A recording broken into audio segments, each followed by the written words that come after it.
श्री शिवाय नमस्तुभ्यम। हर हर महादेव। दोस्तों, आप सभी लोग जानते हैं कि 16 जुलाई 2025 यानी बुधवार को पड़ रही है सावन महीने की षष्ठमी तिथि। और दोस्तों, यह वह तिथि है जो सावन महीने में पड़ने वाली सबसे बड़ी तिथि है, क्योंकि यह बुधवार के दिन पड़ रही है और इसका बहुत ही बड़ा और विशेष महत्व होता है। पूजनीय गुरु जी ने कहा है, अगर कभी भी मौका लग जाए और सावन महीने की षष्ठमी तिथि बुधवार को पड़ जाए तो आप लोगों को 5 हरे मूंग के दाने वाला उपाय तो अवश्य करना चाहिए। इन दिनों का संयोग बहुत ही काम आता है। और दोस्तों, पूजनीय गुरु जी ने अपनी शिव पुराण की कथा में बताया है, इस दिन आपको 5 हरे मूंग वाला उपाय तो अवश्य करना चाहिए, क्योंकि ऐसा दिन पूरे साल में सिर्फ एक ही बार आता है। और दोस्तों, आप सभी लोग जानते हो कि सावन बुधवार का अगर सबसे बड़ा कोई उपाय है तो वह 5 हरे मूंग वाला उपाय है। तो दोस्तों, इस बुधवार के दिन आप लोगों को इस 5 हरे मूंग वाले उपाय को ज़रूर कर लेना है। बहुत सारे लोग होंगे जिन लोगों ने इस उपाय को ना किया हुआ, मतलब पूरा साल निकल गया और उन्होंने किसी भी दिन इस 5 हरे मूंग वाले उपाय को ना किया हो। पर दोस्तों, आपके पास एक आखिरी मौका बचा हुआ है जो कि 16 जुलाई के दिन है। तो इस दिन आप लोगों को इस वाले उपाय को ज़रूर कर लेना है, भले ही आपने पूरे साल भर इस उपाय को ना किया हो। पर अगर आपने इस सावन महीने में बुधवार के दिन अगर इस वाले उपाय को कर लिया तो आपको इस उपाय को करने का वह फल मिलेगा जिसकी आपने कभी कल्पना भी नहीं करी होगी। इसीलिए आप लोग इस वाले उपाय को एक बार ज़रूर कर लेना, ताकि आप लोगों के हाथ से यह मौका ना जा सके और आपको इस उपाय को करने का फल मिल सके। दोस्तों, यह उपाय पंडित जी ने अपनी अभी की से महापुराण की कथा में बताया, जिस उपाय को आज हम आपको बहुत अच्छे से समझाने वाले हैं। इस वीडियो को देखने के बाद इस उपाय को समझने के लिए आपको कोई और वीडियो को देखने की ज़रूरत नहीं पड़ेगी। तो चलिए दोस्तों, उपाय को शुरू करते हैं। देखिए, यह इस सावन महीने में बुधवार के दिन यह इतना खास होता है, इतना महत्वपूर्ण होता है। देखा गया है कभी कभी बड़े बड़े पूजा पाठ अनुष्ठान से जो मनोकामना पूर्ण नहीं होते, वह इस सावन महीने के बुधवार के दिन एक छोटे से उपाय कर लेने से ही आपकी मनोकामना पूर्ण हो जाती है। और बहुत सारे लोगों ने इस उपाय को किया भी है और उनको इस उपाय को करने का फल भी ज़रूर मिला है। अगर आप लोग भी इस उपाय को बुधवार षष्ठमी के दिन करना चाहते हो तो इस उपाय को पहले अच्छे से समझ लेना, सुन लेना, उसके बाद में करना। आपको इस उपाय को करने का फल ज़रूर मिलेगा। और इस उपाय को कर लेने से आपके घर में चाहे किसी भी प्रकार का दुख और समस्या क्यों ना चल रही हो, आपको उसका कारण भी नहीं पता है कि भाई यह समस्या किस कारण से चल रही है। उसका कुछ भी कारण हो सकता है, जैसे पितृदोष हो सकता है या किसी भी तरह का मंगल दोष हो सकता है। बहुत तरह के दोष होते हैं। आपको इस दिन आप लोगों को यह वाला उपाय कर लेना चाहिए।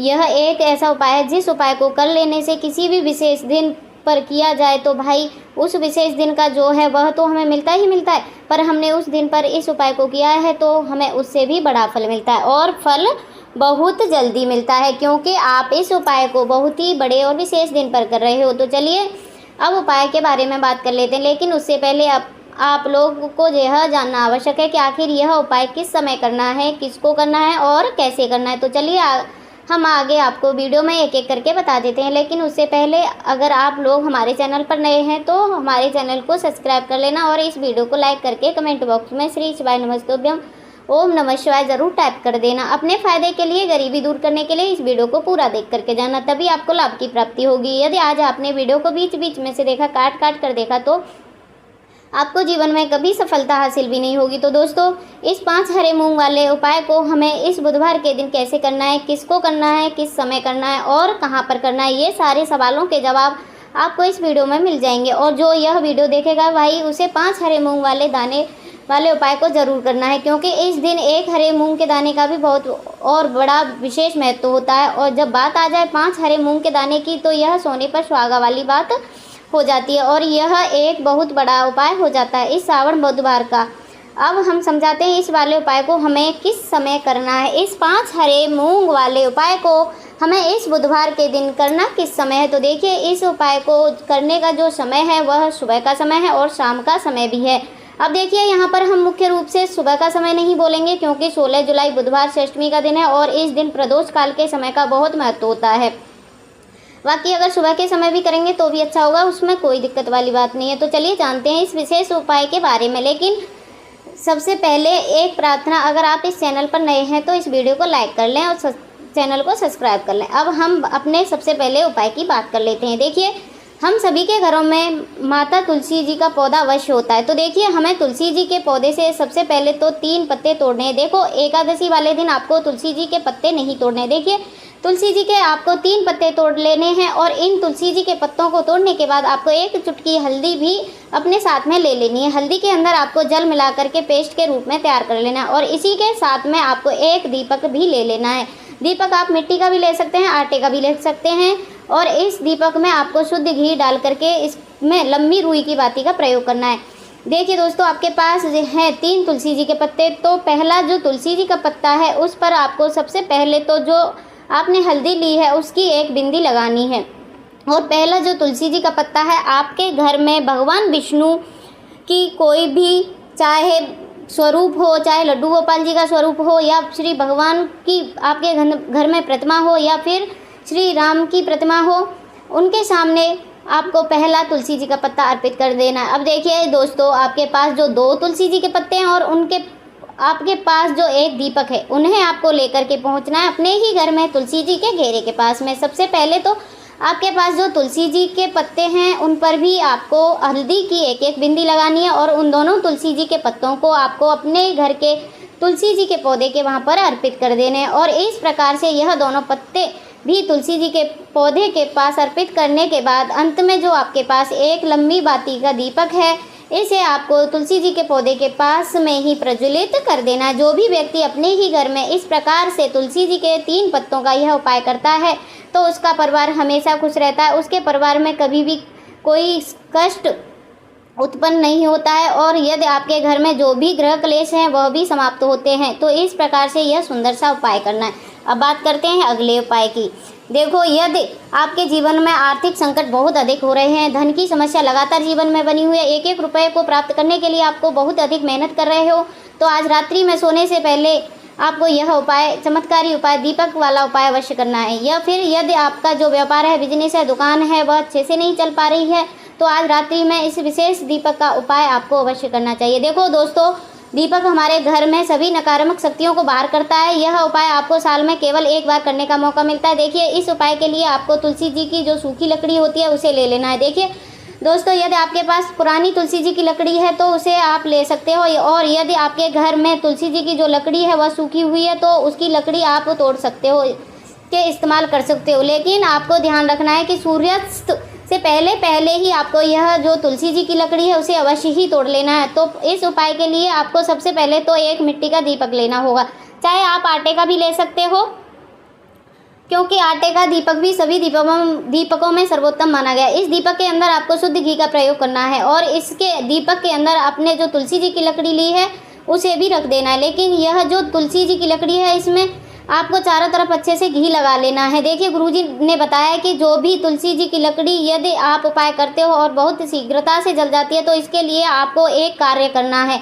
आपको थोड़ी सी रुई ले लेनी है और उस रुई को अपने जो तुलसी जी की लकड़ी ली है उस पर अच्छे से चारों तरफ लपेट देना है। तुलसी जी की लकड़ी के ऊपर रुई लपेटने के बाद आपको पूरा घी के अंदर डुबो देना है। अब इसे आपको बाती के रूप में प्रयोग करना है। अब दोस्तों, इस दीपक को आपको प्रज्वलित कहाँ करना होगा, तो इस दीपक को आपको या तो भगवान विष्णु के सामने प्रज्वलित करना होगा या फिर भगवान श्री राम के सामने प्रज्वलित करना होगा या फिर भगवान श्री कृष्ण के सामने, यानी कि भगवान विष्णु के जो भी अवतार हैं उनके सामने आप यह दीपक प्रज्वलित कर सकते हैं। या फिर आप इस दीपक को माता तुलसी जी के सामने भी प्रज्वलित कर सकते हैं। पूजनीय गुरुजी ने बताया कि जो भी व्यक्ति इस प्रकार से तुलसी जी की डंडी से यह दीप दान कर देता है उसके जीवन में कभी भी धन की समस्या नहीं होती है। इसीलिए आपको यह पूरे साल में केवल 1 बार ही मौका मिलता है। इस उपाय को करके देखना, आपकी सभी इच्छाएं जरूर पूर्ण होंगी। यह जो उपाय है रात्रि में सोने से पहले करना है।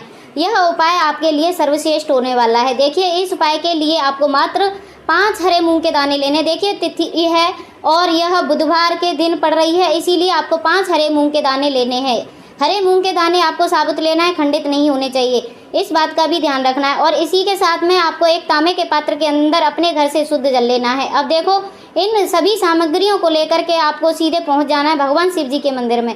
देखिए, इस उपाय को भी आप सुबह भी कर सकते हो और शाम के समय भी कर सकते हो। देखिए, भगवान शिव जी के मंदिर में पहुंचने के बाद आपके पास जो 5 हरे मूंग के दाने हैं उनमें से पहला जो हरा मूंग है आपको शिवलिंग के सामने जो नंदी महाराज होते हैं और उनका जो पैर उठा हुआ होता है वहाँ पर आपको पहला हरा मूंग समर्पित कर देना और आपको ओम नमः शिवाय इस मंत्र का जाप कर लेना। फिर आपको दूसरा हरा मूंग का दाना लेना है और शिवलिंग पर जो श्री गणेश जी वाला स्थान होता है वहाँ पर आपको यह दूसरा हरा मूंग समर्पित कर देना है, यानी कि शिवलिंग के सीधी तरफ आपको यह दूसरा हरा मूंग समर्पित कर देना है।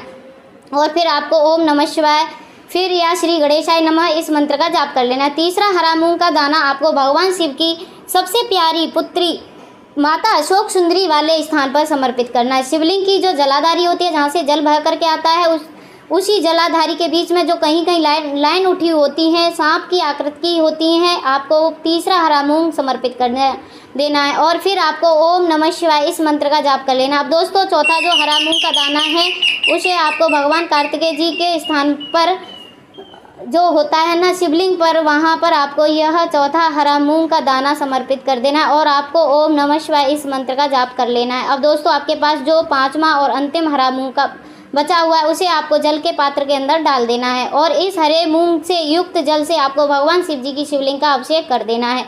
जल आपको बिल्कुल धीरे धीरे समर्पित करते जाना है और लगातार आपको शिव महापुराण के मूल मंत्र श्री शिवाय नमस्तुभ्यम इस मंत्र का जाप करते रहना है। फिर आपको शिवलिंग के सामने बैठ जाना है। यदि आप अपने बच्चों के लिए यह उपाय कर रहे हो, यदि आप अपने बच्चों की बुद्धि ज्ञान विवेक के लिए उपाय कर रहे हो तो उनके लिए आपको प्रार्थना कर लेनी है, या फिर व्यापार में वृद्धि करने के लिए उपाय कर रहे हो तो उनकी मनोकामना करते हुए आपको प्रार्थना कर लेनी है, या फिर अपनी नौकरी के लिए कर रहे हो या इंटरव्यू के लिए कर रहे हो या फिर धन की प्राप्ति के लिए कर रहे हो, जिस भी कामना के लिए आप उपाय कर रहे हो उसे परिपूर्ण करने के लिए आपको महादेव से प्रार्थना कर लेनी है और फिर आपको वापस अपने घर आ जाना है। पूजनीय गुरुजी ने कहा है कि जो भी व्यक्ति इस उपाय को कर लेता है तो यकीन मानिए उस आपके जीवन की जो भी सारे कष्ट बाधा हैं वह सभी समाप्त होते हैं। आप दोस्तों हम जान लेते हैं चौथे चमत्कारी उपाय के बारे में, लेकिन यह उपाय विशेष उन लोगों को करना है जिनका व्यापार बिल्कुल ढंग से नहीं चल पा रहा है या फिर उनके घर में धन की परेशानी लगातार है, साथ ही साथ जिनका जो बुध ग्रह है वह कमजोर अवस्था में है तो उन्हें यह उपाय करना चाहिए। बुध ग्रह को मजबूत करने के लिए आपको विशेषकर यह उपाय करना चाहिए। देखिए इस उपाय के लिए आपको मात्र एक प्यारी सी बेलपत्र लेनी होगी। बेलपत्र जो है वह कहीं से भी खंडित नहीं होनी चाहिए। बेलपत्र का भी यदि आपको प्राप्त नहीं हो पाती है तो आप भगवान शिव जी की शिवलिंग से चढ़ी हुई बेलपत्र को पुनः शुद्ध जल से धोकर भी प्रयोग कर सकते हैं। इसी के साथ में आपको मात्र एक हरा मूंग का दाना लेना है। हरा मूंग का दाना भी आपको साबुत लेना है, खंडित नहीं होना चाहिए। इसी के साथ में आपको एक तांबे के पात्र के अंदर शुद्ध जल लेना है। अब देखिए यह तीनों सामग्री लेकर आपको सीधे पहुंच जाना है भगवान शिव जी के मंदिर में। यह उपाय आप सुबह से लेकर शाम तक किसी भी समय कर सकते हो। देखिए सबसे पहले तो आपके पास जो एक बेलपत्र है उसे आपको जो भी कामना है, चाहे व्यापार से जुड़ी हो या बुद्धि या ज्ञान विवेक से भी कामना है, चाहे व्यापार से जुड़ी हो, बुद्धि विवेक ज्ञान की प्राप्ति के लिए हो, आपके घर में सुख शांति को लेकर आपकी कोई भी कामना हो, जो भी आपकी कामना है उन्हें आपको बोलना है। और यह जो एक बेलपत्र है सबसे पहले आपको बोलना है तो आपको माता अशोक सुंदरी वाले स्थान पर समर्पित कर देना है। देखिए बेलपत्र की जो चिकनी साइड शिवलिंग से स्पष्ट रहेगी और इसकी जो डंडी वह आपको जलाधारी की ओर रखनी है। इस प्रकार से आपको यह जो बेलपत्र है इसे माता अशोक सुंदरी वाले स्थान पर समर्पित कर देना है। अब दोस्तों आपके पास जो एक हरा मूंग का दाना है इसे आपको आपकी जो भी कामना है उसे बोलते हुए उस हरे मूंग के दाने को आपको उस जल के पात्र के अंदर डाल देना है। अब दोस्तों यह जो हरा मूंग युक्त जल है इसे आपको समर्पित कहाँ करना है, आपकी जो भी कामना है, चाहे आपका जो व्यापार है वह अच्छे से नहीं चल पा रहा है तो जिस प्रकार से आपको कामना करनी है वह जो भी हरी मूंग से युक्त जल है उसमें से थोड़ा सा जल सबसे पहले तो आपको भगवान श्री गणेश जी वाले स्थान पर समर्पित करना होगा, फिर थोड़ा सा जल आपको माता अशोक सुंदरी वाले स्थान पर समर्पित करना होगा, फिर जो अंत में थोड़ा सा जल और बचेगा उसे पूरा आपको भगवान शिव जी की शिवलिंग पर धीरे धीरे अर्पित कर देना है। और श्री शिवाय नमस्तुभ्यम इस मंत्र का आपको लगातार जाप करना है। तो इस प्रकार से आपको थोड़ा थोड़ा जल समर्पित करना है। थोड़ा सा जल आपको भगवान गणेश जी वाले स्थान पर, फिर माता अशोक सुंदरी वाले स्थान पर, फिर अंत में भगवान श्री शिव के शिवलिंग के अर्पित कर देना है। आपकी जो भी समस्या होगी वह विघ्नहर्ता आपकी समस्या को ज़रूर पूरी करेंगे। अब हम बात कर लेते हैं अपने चौथे उपाय की। इसके लिए आपको लेना है 11 चावल के दाने। गुरुजी ने कहा है चावल के दाने खंडित नहीं लेने हैं, बिल्कुल साबुत होने चाहिए। उसके साथ में आपको लेना है एक बेलपत्र। बेलपत्र का भी एक नियम है, अगर आपके पास बेलपत्र नहीं है तो आप शिवलिंग से उठाकर उसे पुनः शुद्ध जल से धोकर इस्तेमाल कर सकते हैं। इस प्रकार से आपको बेलपत्र लेना है। इसके बाद आपको एक लोटा जल लेना है। अब यह सब सामग्री लेकर आपको जाना है महादेव जी के मंदिर में। देखो, अब आपको उत्तर साइड में खड़े हो जाना है और अपने सबसे पहले आपको एक बेलपत्र अपने हाथ पर और 11 चावल के दाने रखकर शिवलिंग के ऊपर अपना नाम और गोत्र बोलते हुए समर्पित कर देना है और ओम नमः शिवाय इस मंत्र का जाप कर लेना है। लगातार जाप करते रहना है। अब आपको जो एक लोटा जल साथ में लेकर आए थे उसे धीरे धीरे बेलपत्र और चावल दाने के ठीक ऊपर आपको समर्पित करते जाना है और शिव पुराण के मूल मंत्र श्री शिवाय नमस्तुभ्यम का 11 बार जाप कर लेना और अपनी मनोकामना बोलते जाना है। देखो, बस छोटा सा उपाय करना है, देखना एक दिन आपके सब काम बनने लग जाएंगे। गुरुजी का बहुत ही विशेष उपाय। चलते हैं 5वें उपाय की तरफ। एक गोल बाती का दीपक लेना, आप चाहे आटे का भी ले सकते हो या फिर घर से आटा शुद्ध मढ़कर उसका भी तैयार कर सकते हो। इसके बाद आपको लेना है शुद्ध गाय का घी, अगर वह नहीं है तो कोई भी देसी घी इसमें इस्तेमाल कर सकते हैं, जिसके आपको दीपक प्रज्वलित करना है। देखो, अब यह सब सामग्री लेकर आपको जाना है प्रदोष काल में अपने घर में तुलसी जी के घेरे के पास में। देखो, यह उपाय तो आपको अवश्य करना चाहिए। देखो, यहाँ पहुँचकर सबसे पहले वह दीपक आपको प्रज्वलित कर देना है। ओम नमो भगवते वासुदेवाय का 11 बार जाप करना है। उसके बाद में आपको अपने सीधे हाथ में थोड़ी हल्दी लेकर उस दीपक में अपना नाम और गोत्र बोलते हुए डाल देना है। उसके बाद माता लक्ष्मी जी से आपको प्रार्थना करना है कि हे महालक्ष्मी, हमारे सभी दुख तकलीफ़ों को दूर करो। हे महादेव, हमारे सब दुख कष्टों को ख़त्म करो। इस भावना से आपको यह उपाय कर लेना है। गुरुजी के बहुत ही चमत्कारी विशेष उपाय हैं, इनको एक बार करके देखनिए। यह छोटे छोटे उपाय करना है, देखना एक दिन आपके सब काम बनने लग जाएंगे। अगर आपको यह वीडियो विचार उपाय अच्छे लगे हों तो इस वीडियो को लाइक करके